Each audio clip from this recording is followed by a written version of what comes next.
Magandang araw mga kaibigan. Bigyan natin ng reaction opinion itong Facebook Reel posted by Jennifer Isguera, interview ni Pinky Webb kay Congresswoman Luistro. Grabing lantarang sinupalpal ni Pinky Webb si Luistro, sabi niya, binubuhat niyo ang sarili yung bangko, opening statements, so ano ba ang kita mo na pwede niyong looking back, what things that you should have done better? Pakinggan natin na. Hirap po sabihin kasi parang nagbubuhat kayo ng sarili ninyong bangko.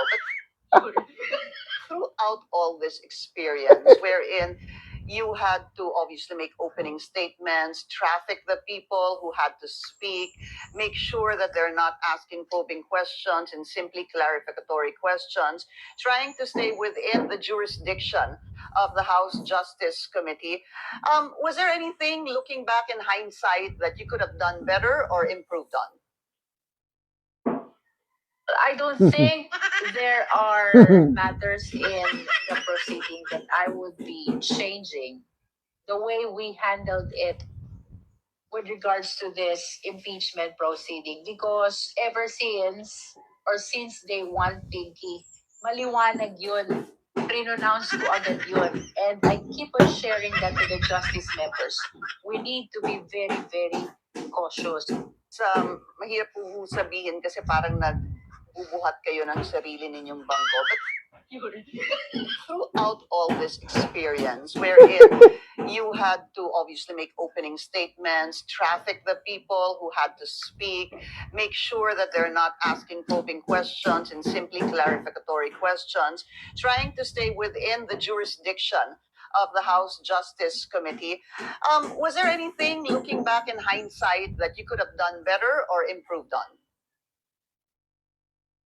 I don't think there are matters in the proceeding that I would be changing the way we handled it with regards to this impeachment proceeding, because ever since or since day one, Pinky, maliwanag yun.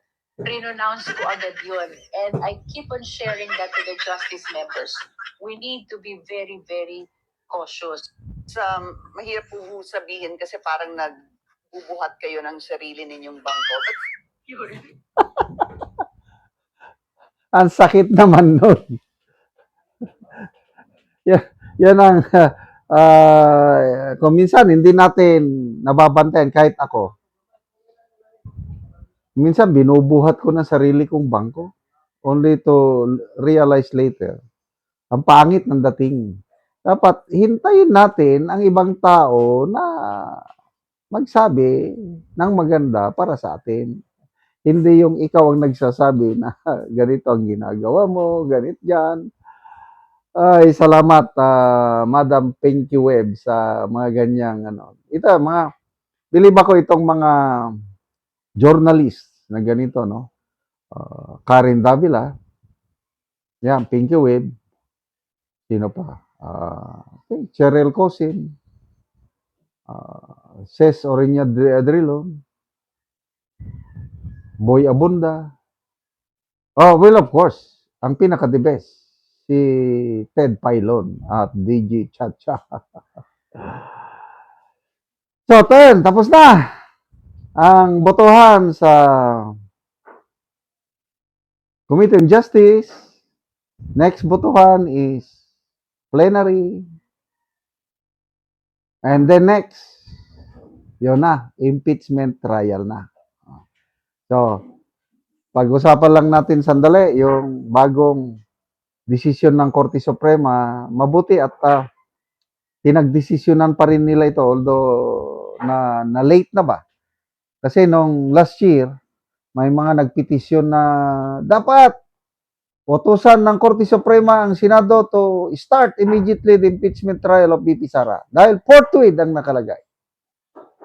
Desisyon ng Korte Suprema na hindi pwede. Yung forthwith, ang ibig sabihin nun is enough time. It can be longer, it can be shorter, depende na sa discretion ng Senado. And believe talaga ako sa Korte Suprema eh. Kung minsan, pinapakialaman, hindi pwede yan. Void ab initio yan. Unconstitutional yan. Nakikialam. Ito naman, hindi kami makialam yan. Balang diskarte yan ng Senado kung kailan nila simulan. Kasi ang forthwith, ibig sabihin, depende na sa preparasyon ng Senado. Bigyan natin ng karapatan ang mga senador na magdesisyon kailan nila simulan yung impeachment trial. So napahiya ngayon yung mga legal luminaries. Senator Soto, siya yung pinakamaingay last time. Na dapat simulan na. Hindi pwede yan, ganito yan. Ang dami niyang sinasabi no. Yung pala, tama si Senator Cheese Escudero after all. Okay? So, anong mangyari? Ulitin ko ang aking pananaw. Sigurado na yan, yung 1/3 na bilang ng mga kongresista na boboto sa impeachment, sigurado na yan. Kasi yung mga bali-balita ngayon, grabe daw, tawagan. Mga congressman na hindi boboto pabor sa impeachment trial ni VP Sara, wala kayong pundo. Yung boboto, dadagdagan pa namin. Grabe. Akala nila, pera nila yung pundo na yun. But wala talaga itong administrasyong ito. But sige na lang, magtiis na lang tayo. There will always be a day of reckoning. Matatapos din yan yung ginagawa nilang ganyan. Ako, hindi naman ako nababahala pag akyat ng impeachment ni VP Sara sa Senado dahil siguradong mananalo ang ating minamahal na VP Sara. Basa lang ako sa mga ilang comments. Vilma Bisina, dahil po kay speaker yan. Mapet Gergel, higher your hand before. Ngayon, pronounce na naman. Tumpak, Pinky Web. Akala nila, pintuan nila para buksan. Nagpapasikat si Loestro. Salamat mga kaibigan sa inyong pagsubaybay sa channel nito. Nakakatulong kayo ng malaki sa tribong Talanding ng Bukidnon dahil ang sweldo natin sa channel nito is pantulong po sa tribo. Namimigay tayo ng libreng yero at pako para makapagpatayo sila ng mas maayos na tirahan. Panoorin nyo ang video na ito. Na anak ko dire sa balay sa Tabangan na mo og yero. So muna ni ang itsura sa iyang atop. Muna ni ang kadako sa buslot sa yero na iyang gi atop tungod sa kuanang gid kayo. Dugay na daw ni nga iyang atop. Kung inani na ang itsura.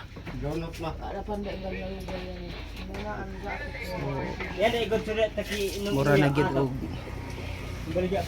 mga bituon ani ang iyang mga bangag. So mag-atop lang ni siya karon. Galit lang.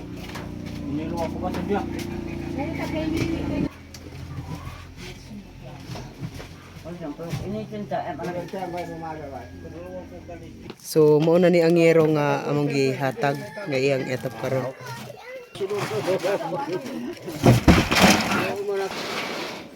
Oy.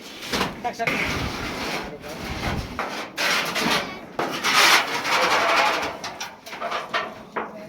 Kumoy ulan. Ulan na. Grabe ulan na lagi.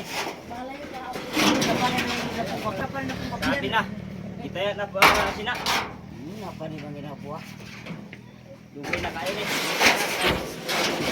Salamat kayo sa gihatag nga simba.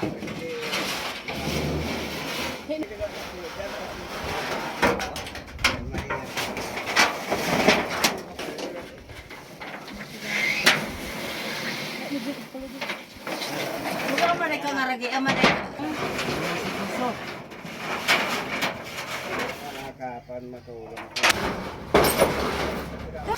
Susunod na. Kapinday guys. Oh, mali.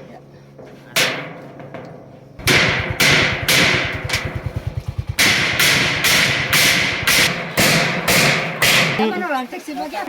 Basta ko ano sih. Laro ka na. Kaya ko.